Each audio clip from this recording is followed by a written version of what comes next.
Ladies and gentlemen, please welcome Sarah Traherne.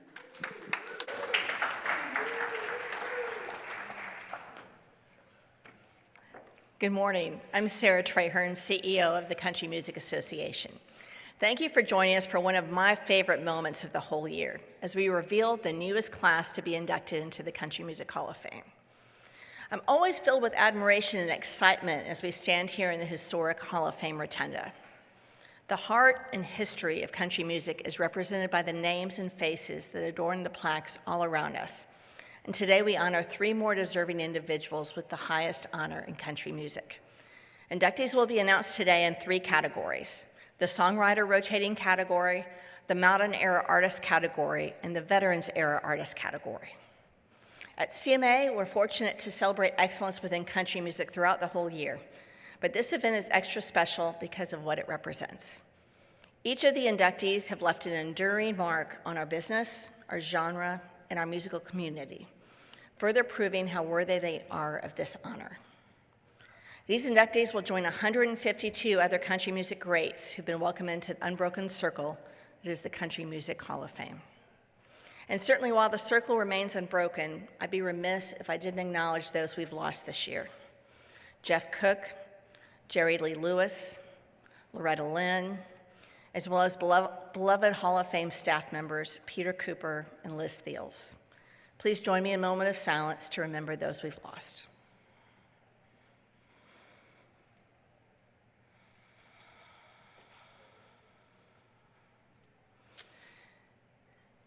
CMA created the Country Music Hall of Fame in 1961, and we take great pride in conducting the balloting and selection of the inductees.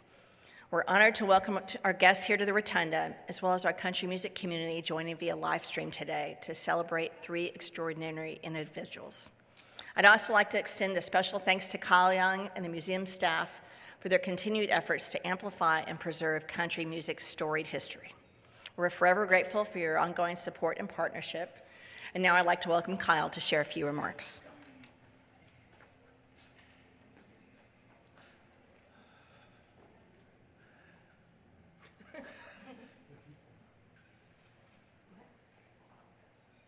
Yeah, I think so. Alert, Vince Gill's back there, so thank you, Sarah, and welcome to this hallowed space in the Hall of Fame Rotunda. All of us in the beloved community of country music look forward to this day each year, the day we learn who will join the most esteemed and exclusive circle in our music, the unbroken circle. In a few moments, we'll learn about this Hall of Fame's 3 new inductees, 2 born in Texas, 1 in Kentucky. That narrows it down a lot, right? All 3 came from small towns in the hinterlands. They brought their talents to this big city of dreams, in search of fame and fortune, of course, but also in search of creative fulfillment. They found those prizes: fame, fortune, fulfillment, and each of them has left a deep and distinctive stamp on our genre. Now, they will forever be enshrined here with others who shaped country music. We at this museum do not elect members of the Hall of Fame, but we're caretakers of those members' rich stories. We inform people of those members' profound contributions. We safeguard their legacies. We don't take these duties lightly, but we accept them happily. I'm happy to be here. Turn it back over to Sarah. Thanks, Kyle. Before I introduce our host, you might have seen his face poking out occasionally this morning playing whack-a-mole. I'd like to take a moment to thank some of our CMA Board of Directors, whose commitment and dedication to our genre is what propels and empowers us to continue to push country music forward. So thank you for your service year-round. I appreciate it. Thanks, guys. The individuals we announced today will be formally inducted during the annual induction and medallion ceremony this fall in the CMA Theater. And now to announce our 2023 Hall of Fame inductees. He's an 18-time CMA Award winner, a 12-time CMA host, as well as a Country Music Hall of Fame member himself, and I think still to this day one of the funniest men alive. Please welcome our host for the morning, Vince Gill.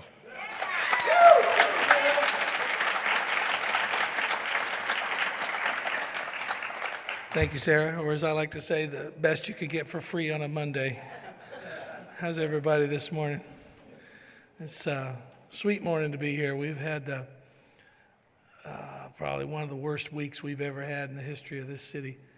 And it's nice to be here on an occasion that's going to celebrate some people and their entire lives of work, and is really beautiful to be invited to get to do this.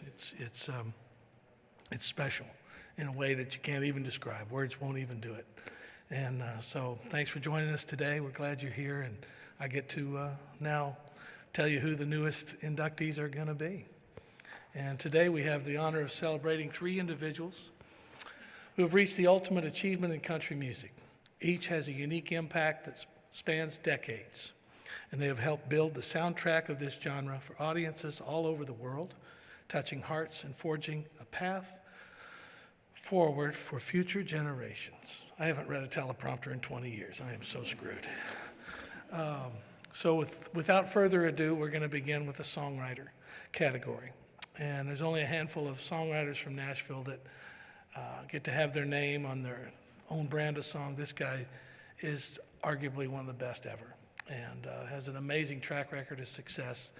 And not because their work possesses a recognizable style or whatever, but because it has a soul that nobody else can ever really replicate. You know, a songwriter like this, you can say, how would that person write that kind of a song? And you can't do it. They just have their way with words and the way to weave a story and paint pictures. And this guy paints some of the greatest pictures I've ever seen in songs.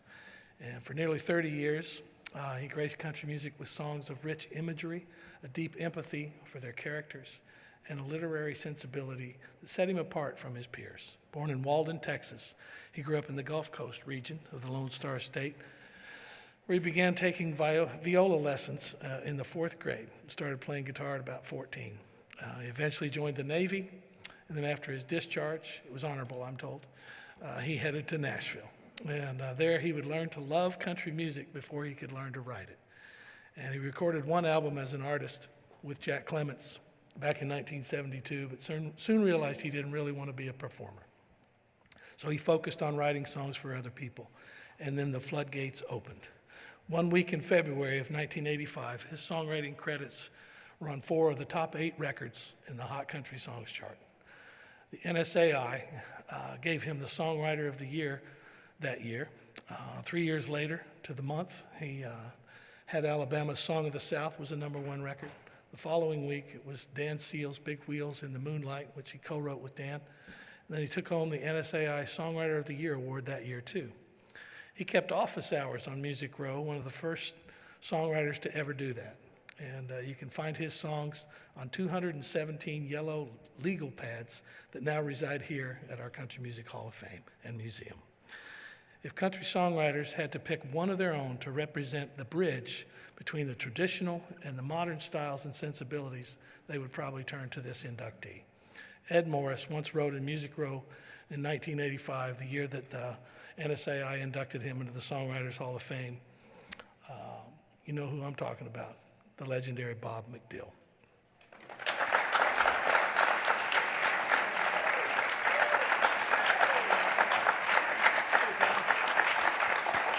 My breakfast buddy from Nashville.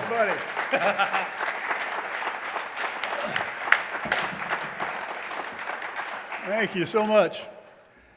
I just ran into a distant cousin backstage that works. Hey, we're down south, aren't we? When you find cousins in the conference room. I've got some people to thank. I had some wonderful mentors. I was a very lucky young man to come to Nashville who already had some great friends. Alan Reynolds, a great record producer, Dickie Lee, they were great mentors. And Colonel Bill Hall steered me in every correct direction.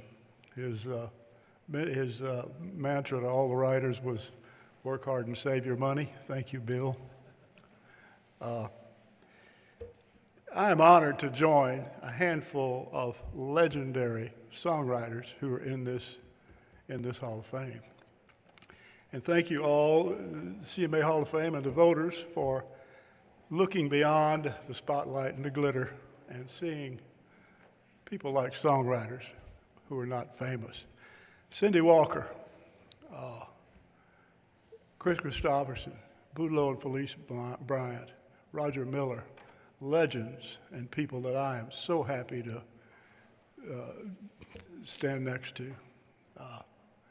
Wonderful institution, it's beautifully run and it functions beautifully, and thank you so much for the honor.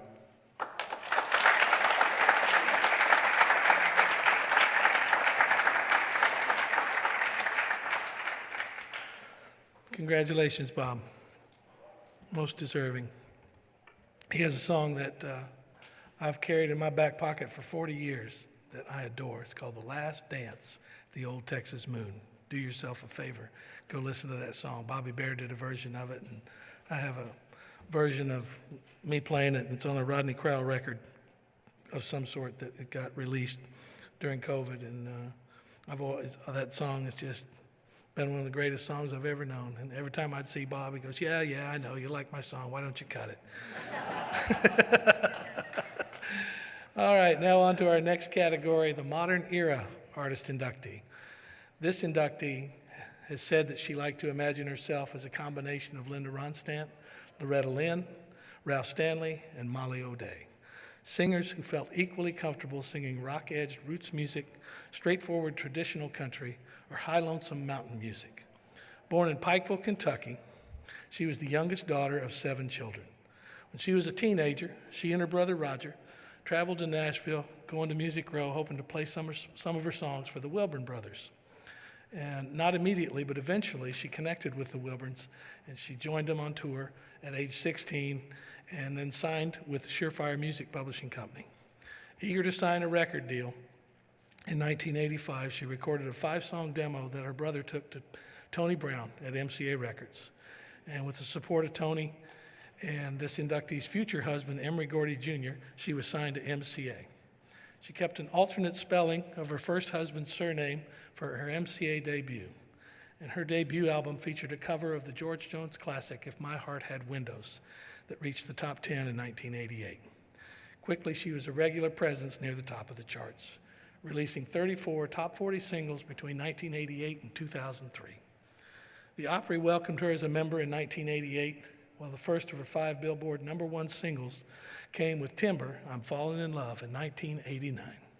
She left MCA for Epic Records in 1992, and her first single was Blame It On Your Heart, and it gave her her 3rd #1 record and the BMI Song of the Year.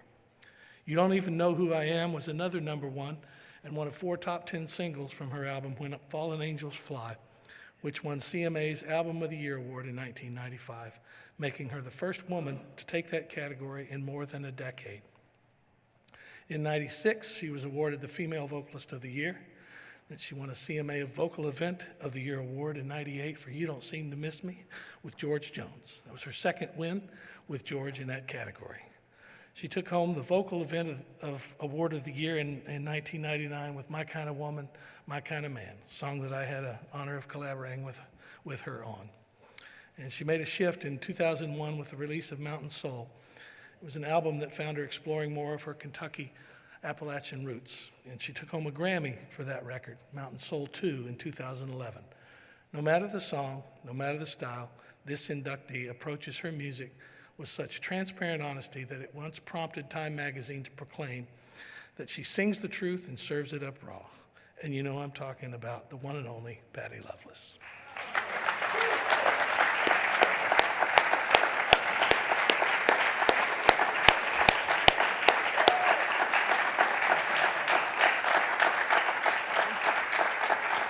So to do it, my friends. See there, Vince, I told you it'd happen. Me and you be singing together. What a dream come true for that was for me. And another dream come true is this today. I'm trying to hold back my tears because there are some wonderful people that have made it possible for me to be here today. And one especially is my wonderful brother, Roger Ramey. Roger, he believed in me all these years. I lost my brother last June, but I know he's probably got the best seat in the house, and he is so happy this moment. I want to thank the Country Music Association and also the Country Music Hall of Fame.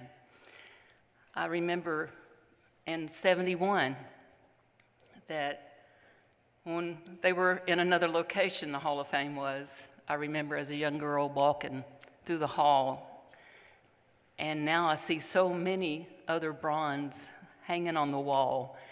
And as I walked again, I got very emotional thinking, I'm going to be alongside of them. And I am so honored, and it is such a privilege to be a part of this family and being accepted. And I thank you. It's been a long road from the age of 14, but thank God I'm here, and thank you all so much.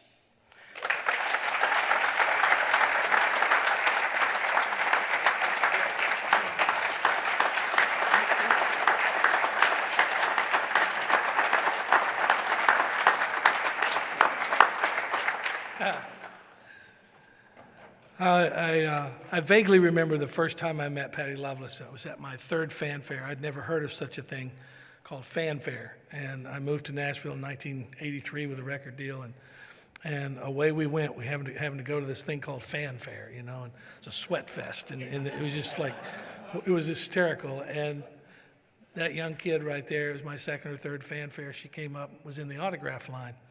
She wanted to get my autograph. She goes, I like your singing, and someday I'm going to sing with you. And I'm going, yeah, right, sure, whatever.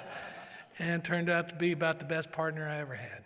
I love singing with you, and we've shared a lot of those songs together, your records, my records, and if I've got a little sister, you're it. Congratulations.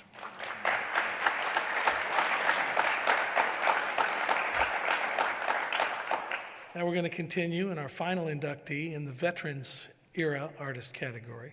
The cover of Rolling Stone, dated September 26, 1974, featured this inductee and read, I'm 15, you're going to hear from me.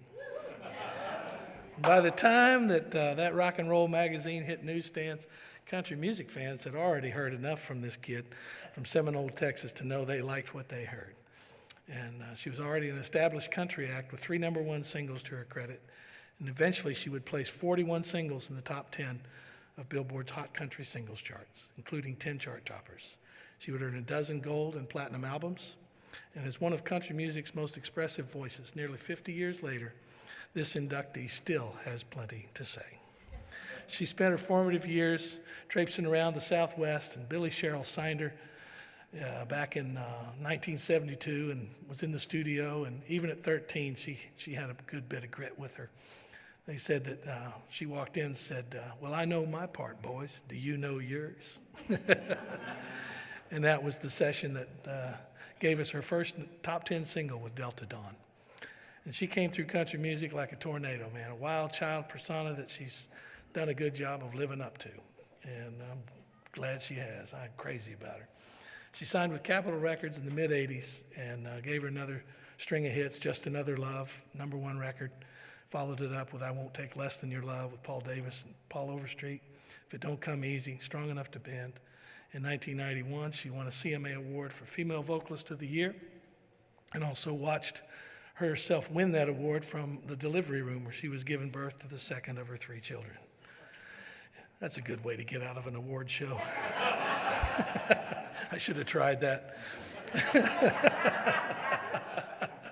In 1994, she took home the CMA Award for Album of the Year for her contribution to the collaborative album Common Thread, The Songs of the Eagles. Never heard of them. Then in 2019, she teamed with Brandi Carlile and Shooter Jennings to release her first album of original material in over 17 years, While I'm Living.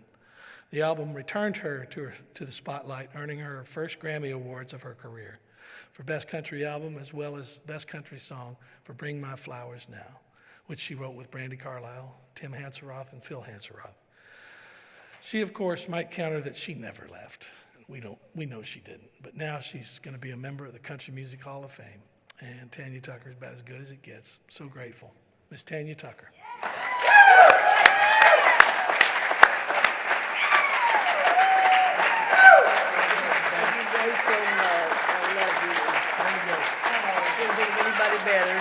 Thank you.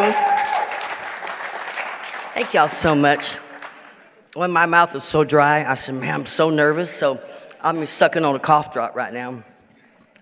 You know, the first time I was ever at the Hall of Fame here in Nashville, it was in 1967. My daddy brought me from Wilcox, Arizona, to make some demos, and we were down in a studio somewhere on the row. And being a 9-year-old kid, you know, I kept saying, Daddy, I want to go to the Grand Ole Opry. I want to go to the Grand Ole Opry. And, of course, my dad probably had 20 bucks in his pocket trying to figure out a way we're going to get back to Wilcox, Arizona. And finally, he got mad, and he said, okay, I'm going to take you to the Grand Ole Opry. So we went out and got in the car and went down to the edge of at the end of the street, like it used to be on, on the 16th Avenue. And that's when all my heroes were in the sidewalk out front. We couldn't afford the $1.50 to get in, but I was over there looking at all my heroes, kind of walking on them and saying, gosh, this is great. But my dad was mad at me. And he'd come over there and he said to me, he said, you're never going to be in the Hall of Fame. You're never going to make it. Because he was trying to tell me that I got to work a little harder.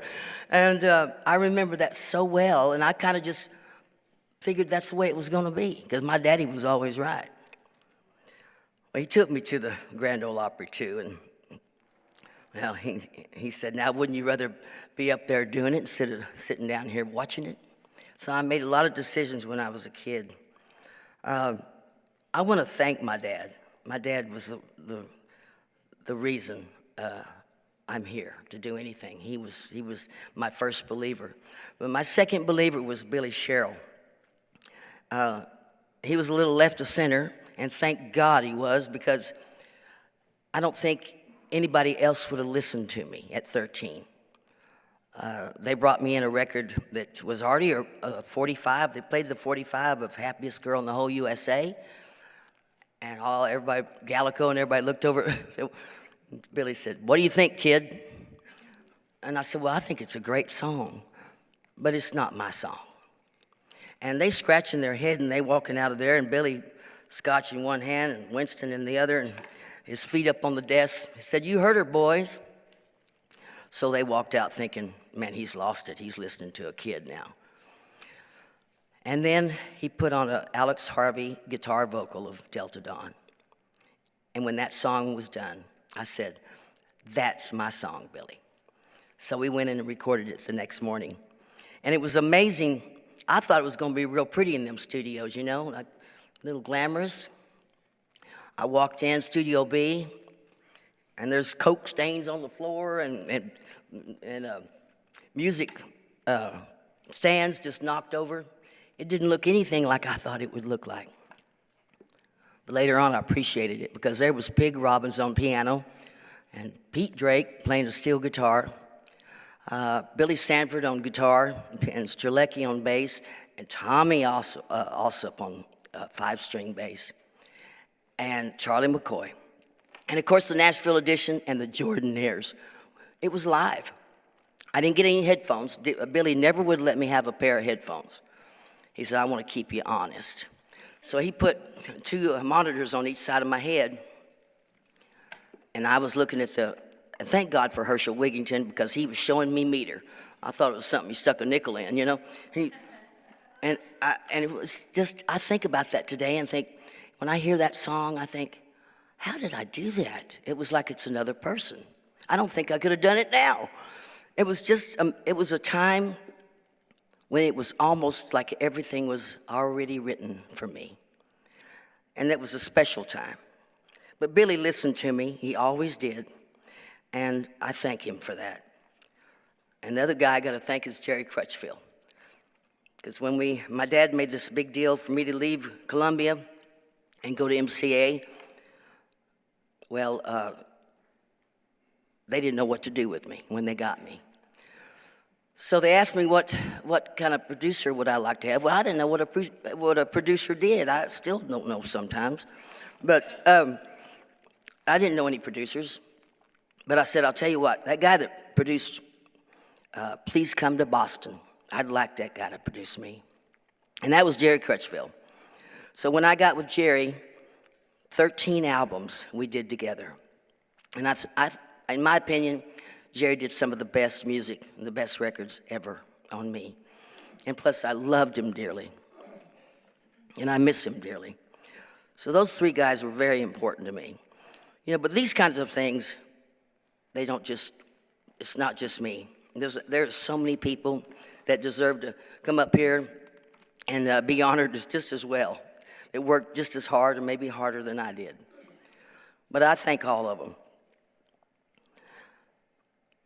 What was I going to say next? Jerry Crutchfield. And I want to thank the CMA. I'm sorry I didn't show up when I won that one time. I was a little busy. But it was a real special night for me when I watched Clint back and Roy Rogers announce it. And Roy Rogers said, "What you know, baby and all." And for just a flash of a second, I thought, well, now what's Reba doing with her kid now? What's she doing with that baby of hers? And then it was me, because I just had the baby. So it's funny what your mind goes to. But I was very thrilled. And you said I won another award, Vince. Where is he? What other award did I win? What did you win? A record of the album of the year or something? Well, no. Didn't he say I won another? Oh, the Eagles. Okay. I said, man, I don't remember that. I thought you said I won album of the year. I said, God dang. I'm getting excited just thinking about it. Yes, so there's one thing I want to say. Well, Daddy, you weren't wrong. You weren't hardly ever wrong. But this time you was wrong. But I wish he was here so much. And thanks to everybody. And I've got some of my great friends here today that helped me celebrate this. And we're going to be celebrating all night. If y'all want to come over to the room 912, right? Yeah. Room 912 at the Lowe's. So come on over and we'll rock it out, okay? Thank you so much. Deaton, all you guys, Kyle, just thank you. Thank you so much. And I love you, Bob McDill. You got those songs for me? Uh-huh, because I need to cut several of them, right? Vince, I love you too, You came in and sang on a record of mine one time, and I think it should be re-released. I just got that record back, by the way. I don't think they put out 2,500 of them. So we got it back, and I want you to come in or listen to it and see what you think. Yeah? All right. I love him. I adore him, and I adore you. And you owe me, because I owe you. And we do something together soon, okay? While I'm living. Okay. Thank you all so much.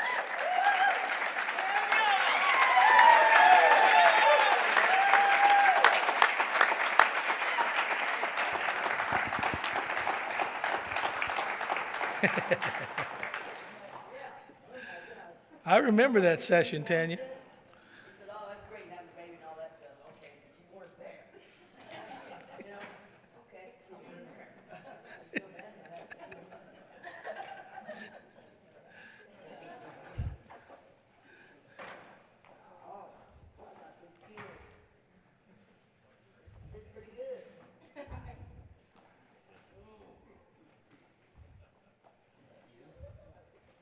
One of a kind, right there.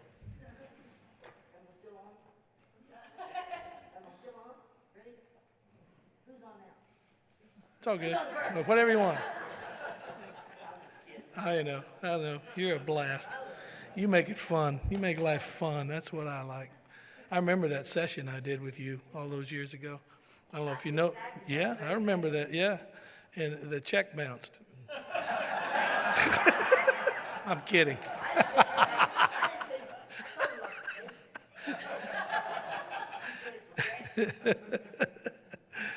Well, man, this has been a beautiful morning. Congratulations to Bob and Patty and Tanya. Once again, a nice round of applause. Most deserved.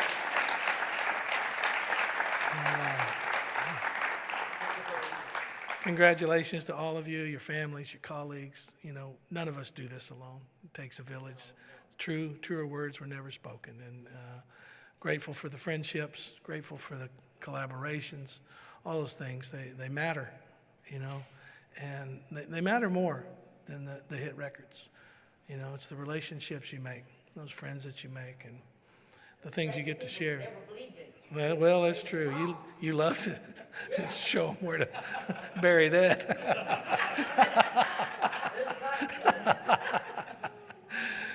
But on behalf of the Country Music Hall of Fame and the CMA, once again, I'm grateful that you thought of me and asked me to come down here and do this. It meant a lot. And I've known all these folks for most of their careers and adore them. So congratulations to all. Y'all have a sweet day.